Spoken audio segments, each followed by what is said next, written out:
जनजागरण करने लोकों पांगे विजु जनता दल रही नवीन बाबू लोकंर प्रियतम नेता किंतु ये गोटे वर्ष जो सरकार लैप्सेस अच्छी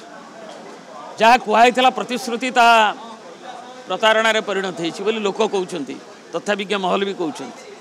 से अर्थनैतिक क्षेत्र में गोटे रोबस्ट स्थिति ओडिशार एवं सेठारु जाई आज जो बड़ी अवस्था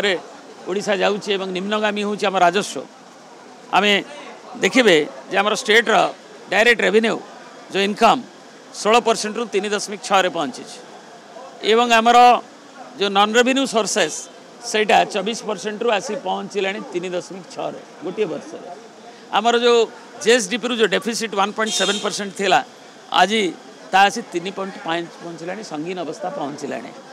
जो कथा को जदि अन्य स्टेट तुलना करवा भारत वर्ष रे बीजेपी शासित ओडिशा नवीन बाबू सरकार रे आमर जो ग्रोथ जीडीपी तार 12.1 रे सीमित थिला एवं एबे बीजेपी शासित राज्य में 30% अच्छी तेणु एपाके इनकम कमुची लघु खनिज पदार्थ जोटा कहुच्छी जो एसओपी कले बोली एवं रेवेन्यू मिनिस्टर कहते बाली पत्थर अबारित भाव में बेआईन भाव में बेधड़क भाव में आईन श्रृंखला जमी अवस्था होची मफिया मैंने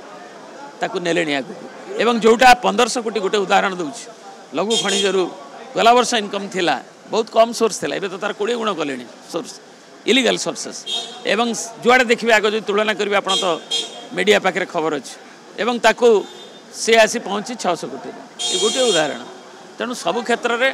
एवं जो कम गुड़ाक जदि नदेवे जो कहुए दुर्नीति ना प्रेसर दिया आप देखो जिते खर्च कहीं कम हो पंचायत राज आरंभ कर विभिन्न विभाग डिपार्टमेंट खर्च गुड़िक आग 8 मास पीसी मगेवाई अटकई रखागला ये अभियोग विभिन्न क्षेत्र में एवं ताकू एवं करूँ एक्सपेंडिचर देखिए विभिन्न क्षेत्र में कम हो तेणु विभिन्न विफलता कि महिला प्रति आदिवासी दलित एवं साधारण लोकों जो विफलता ताकू आम एक दायित्व संपन्न विरोधी दल हिसाब से नवीन जी यही निर्देश जे ताकू आम लोकों पाक जागरण करूँ जनजागरण एवं ये कार्यक्रम विभिन्न पर्यायर अनुष्ठित होगा।